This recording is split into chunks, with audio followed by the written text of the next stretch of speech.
our life. Isn't it interesting to think about the various individuals that made their way into the holy writings? There are a lot of godly people that have lived, that their life and their story's not recorded in the Holy Bible. But then there's individuals like Daniel. He did make it into the holy rites, the holy writ. But why? Isn't it interesting that also any of these that did make it into the holy writ, their whole story is not told.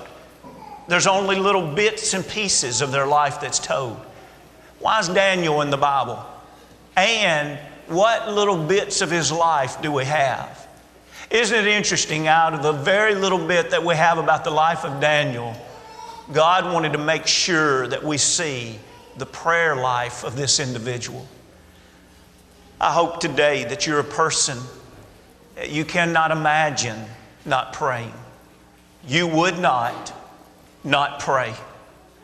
That's why Daniel's in Daniel the 6th chapter.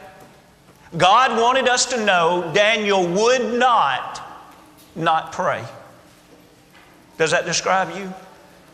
That you would dream of going throughout a day without stopping and praying? And not because you want to check something off of a list, but because that's your relationship with God, that's your dependency upon God, that is your gratitude toward God, that is your love for God, that you're going to always pause and you're going to always be a person that prays.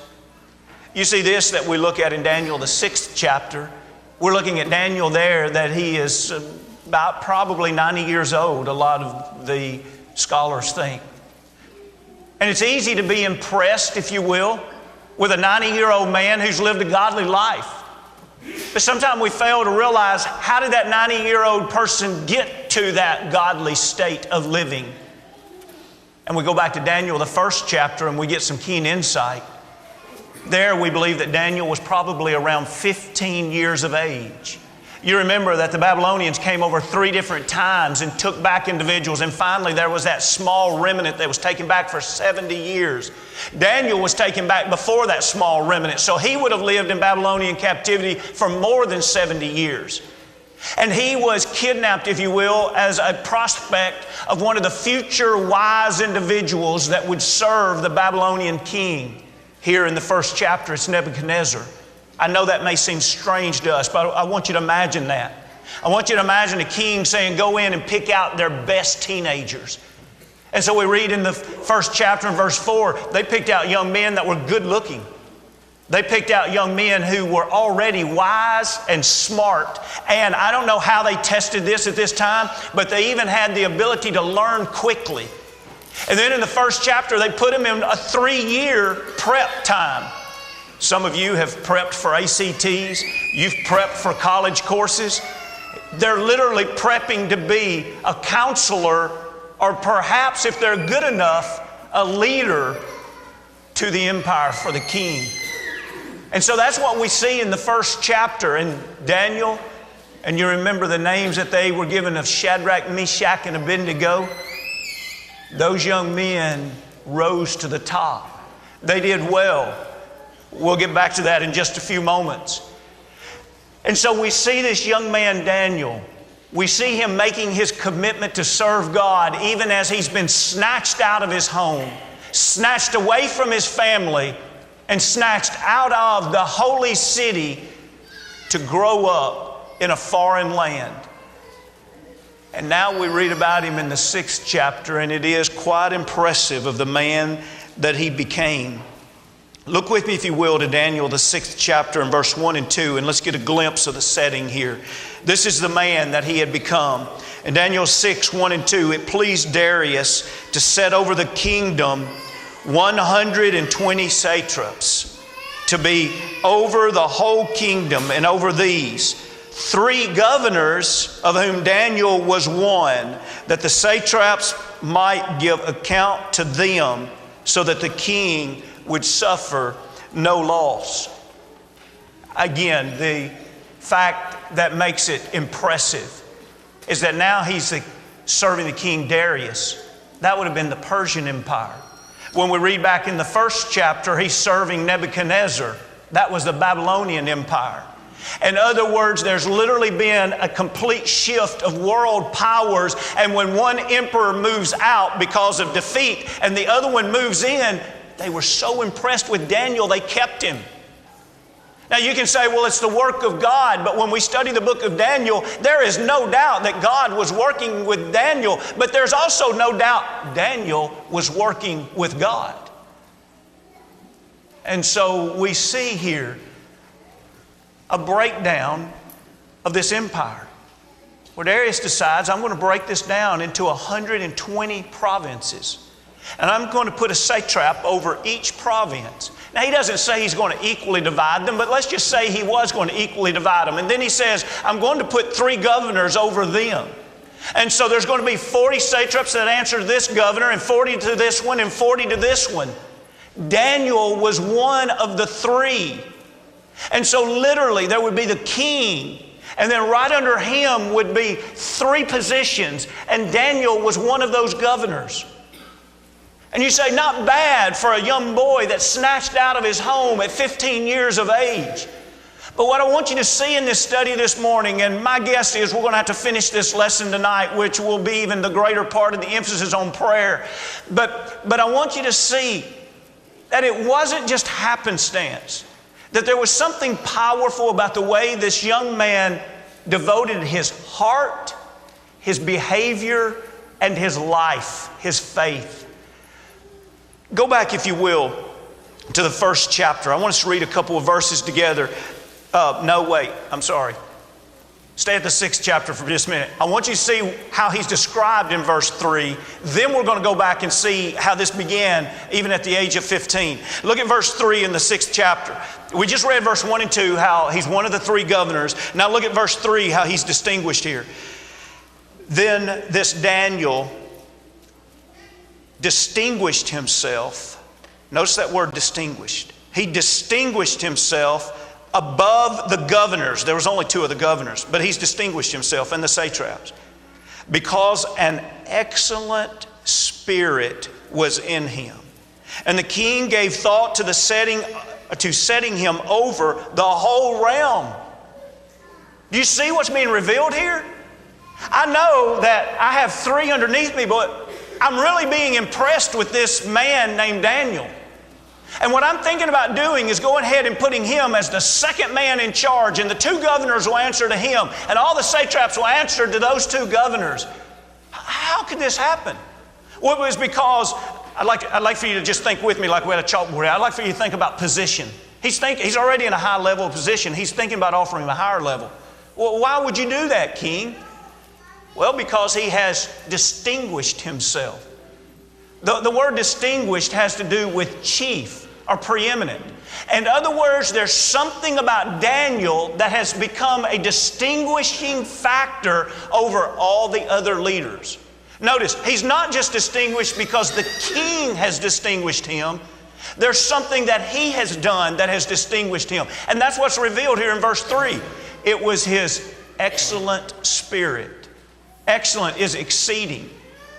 In other words, there was something that was above and beyond the norm about the spirit of Daniel. The spirit is the mind. The spirit is the behavior. The spirit is the life. Do you have a negative spirit about you? Do you have a positive spirit about you? Do you have a spirit of godliness about you? There was something about Daniel's spirit that here it's described as an excellent spirit that distinguished him from the other ones, that caused the king to say, I want to promote this man again. What was it about the excellent spirit that created these 2 things? Look with me, if you will, back at the 1st chapter in verse 8, and what I want you to see is that this man that's 90 years old, about to be promoted again, had a spirit that was excellent about him when he was 15 years of age and he was stolen away from his home. And it is a beautiful and powerful revelation. He's taken into this place of preparation, where these young men are being prepared to see who's going to rise, if you will, in the ranks to serve the king and the kingdom. And look in Daniel, the 1st chapter in verse 8. But Daniel, notice the contrast, but Daniel purposed in his heart that he would not defile himself with the portion of the king's delicacies, nor with the wine which he drank. Therefore he requested of the chief of the eunuchs that he might not defile himself. He's gone into a place of preparation where the very finest and the luxuries were offered to him that would have been the king's luxuries, the king's delicacies. But he's a Jew. He's a Hebrew. He serves the Almighty God even though he's been ripped away from the holy city and ripped away from his family and he's in a foreign land. Hey, what happens in Babylon stays in Babylon. Not to this young man. This young man was a young man of deep commitment. I'm not going to partake in these foods that would be against the command of God and the will of God. And so because he had that kind of deep commitment, it changed his behavior. I'm not going to eat as they eat. I'm not going to do as they do. Well, how was he going to get permission to do this? His open faith. He didn't try to pull the, I'm sorry, I just don't like that. Instead, he called the chief eunuch, that would have been the man in charge of all of those men, called the chief eunuch over and said, let me tell you who I am. Let me tell you about my faith. I do not want to defile myself. In other words, what you are asking me to do is against the will of my God. I do not want to do it. And you'll remember the rest of the first chapter. And if you don't remember, go back and study it this afternoon. It's beautiful. He was a little bit concerned about that. And Daniel just taught me a test. Just give us a period of time to test. And you're going to see that we will do well because we'll have the blessings of God on our side. And they did do well. But I want you to notice this again. Deep commitment is in verse 8.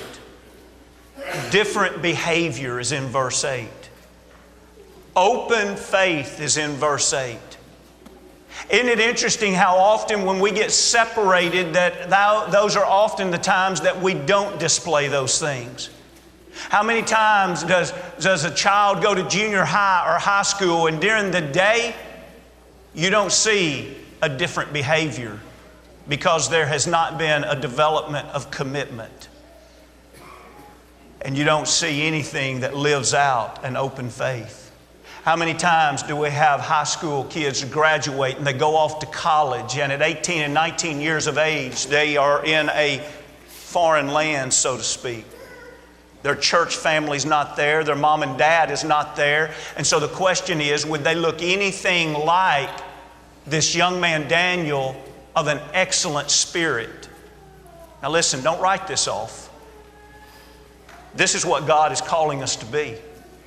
We have young families that will be in their mid-20s and they'll do well until their job transfers them to a part of the United States that doesn't have a strong church family. And then, instead of deep commitment, and instead of different behavior, and instead of open faith, the next thing you know, they've joined up with a denomination somewhere because they were a bigger group and we just enjoyed it more.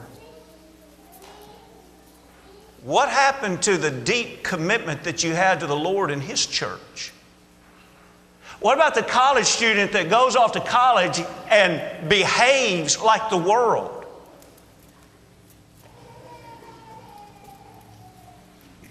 I need to pause right now. And I need to ask myself, if there was some kind of horrible situation like took place in Daniel's life, where I was ripped away from my church family and my physical family and my home, and I was taken to a foreign area, would I still have a deep commitment to God? And would I live a life different from the worldly people around me? And would they know of my faith in God? Listen, there's a reason why when we get to Daniel, the 6th chapter, that Daniel is brought out as a man with an excellent spirit. Listen, brethren, he'd been living for 60 or 70 years since he was 15 years old with that excellent spirit ruling his life. It was deep commitment. He knew who he was, and he knew that nothing was going to change that. And he didn't hide his faith. He was very open with his faith. And how did it work out for him? You're still open there to Daniel, the 1st chapter. Skip down to verse 19 and let's see how it worked out for him. Then the king interviewed them, and among them all, none was found like Daniel, Hananiah, Mishael, and Azariah. Therefore they served before the king, and in all matters of wisdom and understanding about which the king examined them, he found them 10 times better than all of the magicians and astrologers who were in all his realm. That's success, I'd say. Hey, let me tell you who I am. Please work along with me, he's saying to the eunuch. It'll be all right. We can prove that this is the best way. Years go by and he goes then and he stands before the king along with Shadrach, Meshach, and Abednego, and they stand before the king, and all of a sudden the king is blown away. These young men that are just coming out of training are 10 times smarter than the best astrologers I have. They're better than the best magicians I have, tenfold over. Oh, no wonder. This young man not only impressed Nebuchadnezzar, but when Darius comes into place, he is an older man by this time, but yet he is still very, very impressive. Let's go back now, if you will, to Daniel, the 6th chapter. Let's look at one more thing and we'll close. Look at the 6th chapter and verse 4. So if we do the right thing, is this the summary so far? If we do the right thing, God will just always take care of us and we'll get all kind of promotions and nothing will be difficult in life. That's not the summary at all. By the time we come here to Daniel, the 6th chapter and verse 4, keep in mind, he's not in an easy situation. He's living in captivity. But even at that, we read in verse 4, so the governor and satraps sought to find some charge against Daniel concerning the kingdom. But they could not find, or they could find no charge or fault, because he was faithful. Nor was there any error or fault found in him. Then these men said, we shall not find any charge against this Daniel unless we find it against him concerning the law of his God.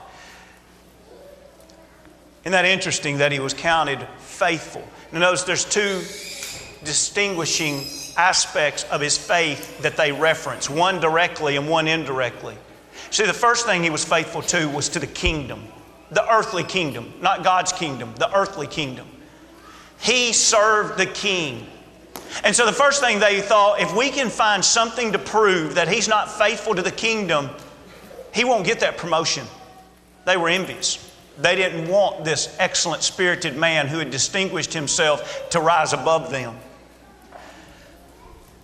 And they figured out quickly, this is a faithful employer. We can't find anything wrong with the way he does his job. But we also know who else he's faithful to. He's faithful to his God.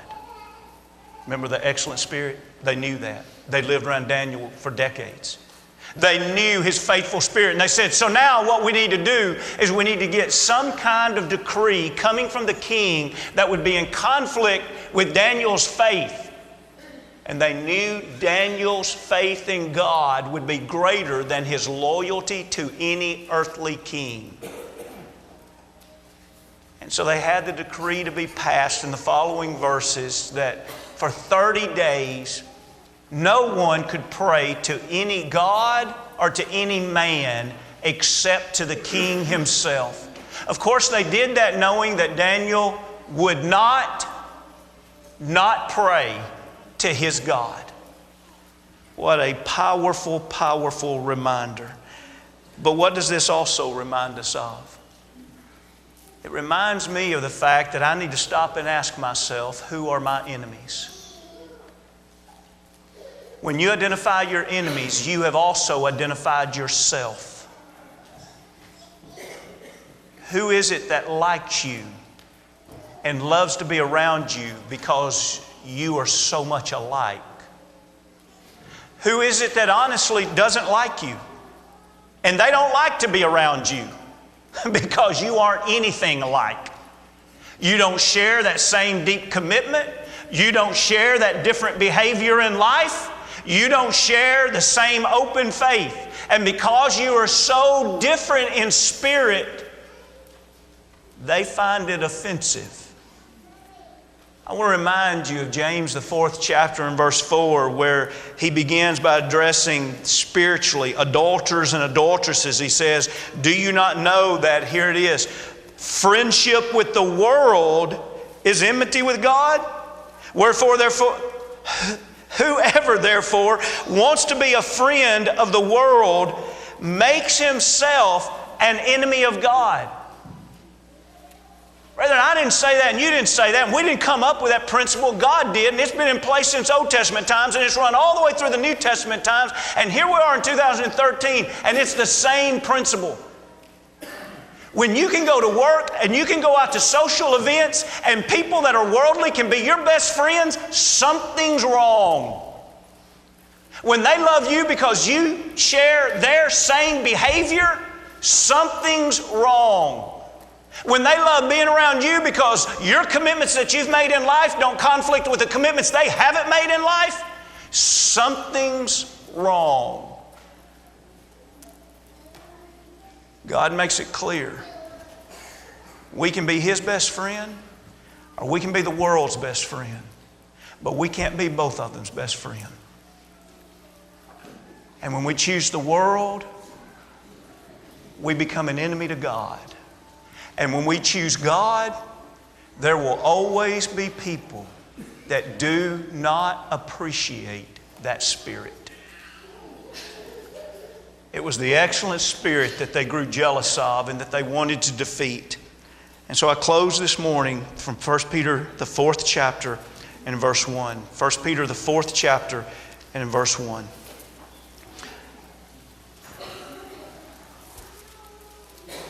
Think about enemies, think about suffering, think about doing the right thing, and think about how unbiblical it is to say, I shouldn't be going through this because I live a righteous life. And the reason I'm saying unbiblical, it's not true, but I want you to realize you're literally saying in that statement, I don't know the Bible. That's what you're literally saying, because all through the Bible the teaching is if you stand with God and you stand up for righteousness, you are going to suffer. Things on earth are not going to be easy when you make your stand with God. And so here's how Peter brings it forth. And then tonight we'll even look at the end of this same chapter, again talking about Daniel. But look at verse 1. Therefore, since Christ suffered for us in the flesh, arm yourselves also with the same mind, for he who has suffered in the flesh has ceased from sin, that he no longer should live the rest of his time in the flesh for the lust of men, but for the will of God. See, the one can reign, the lust of men, which would be the world, or the will of God. Only one of those can be our friend. Only one can reign our life. Look at verse 3. For we have spent enough of our past lifetime in doing the will of the Gentiles. That's the lust of the flesh. That's the world. When we walked in lewdness, lust, drunkenness, revelries, drinking parties, and abominable idolatries.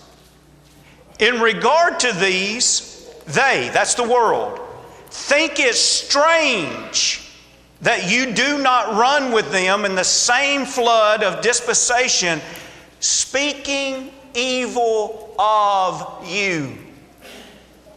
Who are your enemies? Who are the last individuals that spoke evil of you? That tells you who you are.